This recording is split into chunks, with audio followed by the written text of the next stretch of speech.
Is it going to revolutionise teaching? Probably not, because I hope the people in the classroom are going to be the ones that are still delivering the lessons ultimately, and it may just make it easier for us to access and use. As a teacher, you really want to generate some really good, effective feedback that can be actioned quickly, either by you as a teacher that says, right, you've put in 5 of these pieces of writing and actually nobody has done this, so you obviously would need to reteach it, or this student needs to do this, or this has been really good. So for me, it's been some of that kind of actionable feedback that's been good. I think I started amazed by it, and then as you use it a bit more, you do start picking up on, like, oh, okay, so it always seems to say this, oh, that's interesting, so this kind of comes out.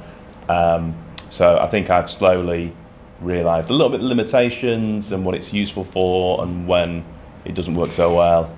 I think as a parent of a student who's currently writing his Year 10 IGCSE history essay, we have talked about how to use ChatGPT to generate ideas, to improve it, but not to actually essentially plagiarise and not do the work. And I know there would be many students out there who would literally be putting in that essay prompt and it would generate.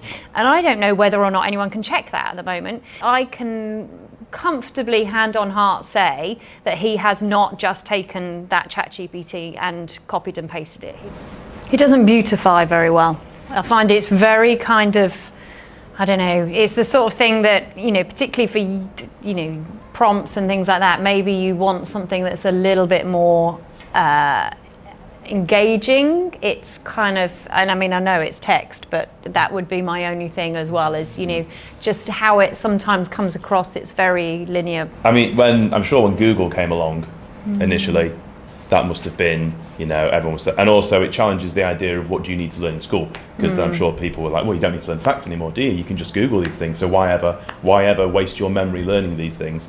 I think it's going to change teaching a bit, but maybe we're also a little bit more insulated in primary, because we have calculators obviously already, but we spend a lot of time in primary school. We know they exist, but we're trying to get the children to understand the maths involved, and then we bring in the technology when we know that they're secure and in what's going on. Absolutely. Matt Seddon, Head of Secondary School here at Bangkok Pattern School. And so before the Christmas holidays, I would say I was not an AI user in any way, shape or form. It was something that was always happening in the future. I've had many aha moments since then when I've been discovering exactly how brilliant this technology is and what it can do.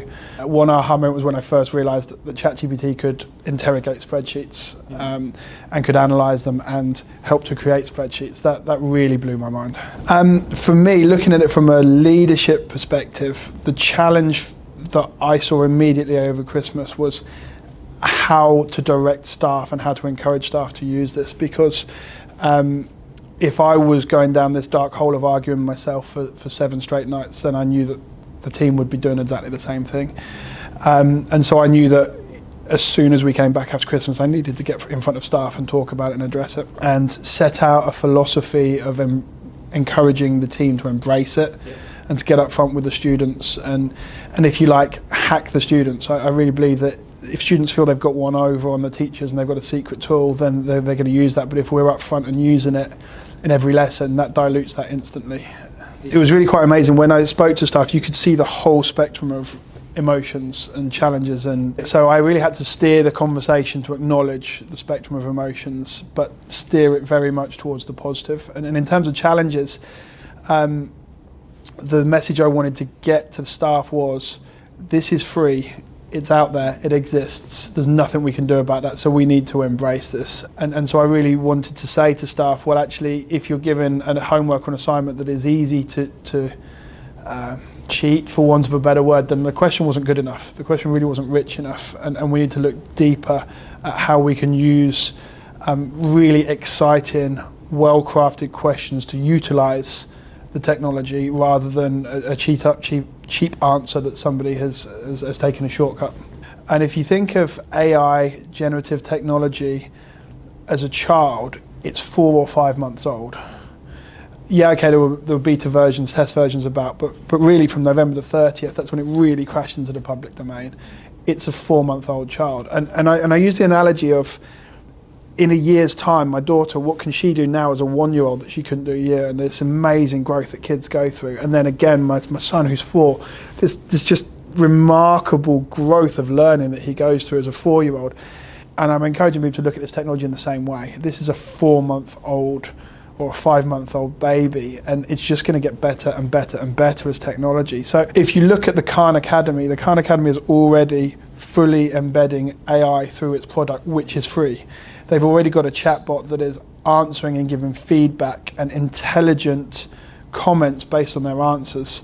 So no, I don't think that the teacher is going to be under threat by AI, but I do think the teacher who doesn't embrace AI might be. And I really think it's going to need to be part of our toolkit and something that we need to really understand. You've suddenly got this technology that can solve the 2 sigma problem. It can give instant feedback one-to-one in the classroom far quicker than any teacher can. We have to embrace that. We need to find the leaders in education. The challenge and the opportunity becomes, how do you teach people to be human? How do you give those human skills to develop with this technology? And I think that's the thing that a truly world-class school needs to really think about the questions it's asking. It's no longer about the simple or the rudimentary questions, or it won't be in the future. We need to pivot that and think about how we can help people to be human and have a huge impact on the world's solutions and the world's problems that are out. Hi, I'm Sam and I teach maths in secondary school. It's like having another teacher in the room.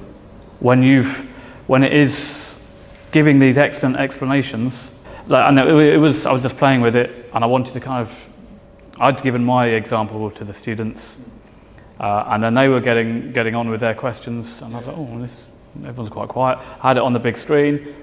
Here you go. Whilst you're doing your examples, I'll put the example that I've just put on the board, and it was a full page of working to get to my answer. Yeah.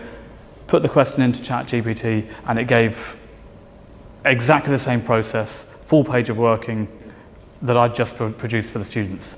I thought, wow, if the students are doing homework or they're revising and they get to a question that they can't do, well, and I'm not there, try it. There's lots of videos out there, and we kind of say, oh, these are good sources of videos, but if they want it unique to the question that they're answering, well, ChatGPT will do that.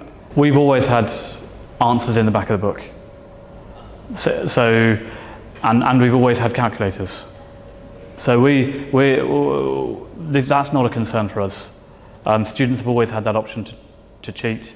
And if they can get hold of their friend's work, they can just copy it out word for word, and we're not going to know, because we want them to be identical. We want them to be going through the same process. Yeah. And it's not the battle, but the journey that we go through with the students from year 7 through to year 13 is that the questions they're answering get longer and longer. And yes, to begin with, the questions that they're answering are very closed and very short, and you need to get them used to that process of saying, well, actually now, questions that you're working on are going to take you a page. They're going to take you a page to complete one question. Yeah. For every single question they're doing. I can't do it for them every single time. But if you've got a robot that can demonstrate good practice for every single question that they're doing, if they need to, and use it as scaffolding, that's brilliant. That's saving me a job of going through that same process over and over again.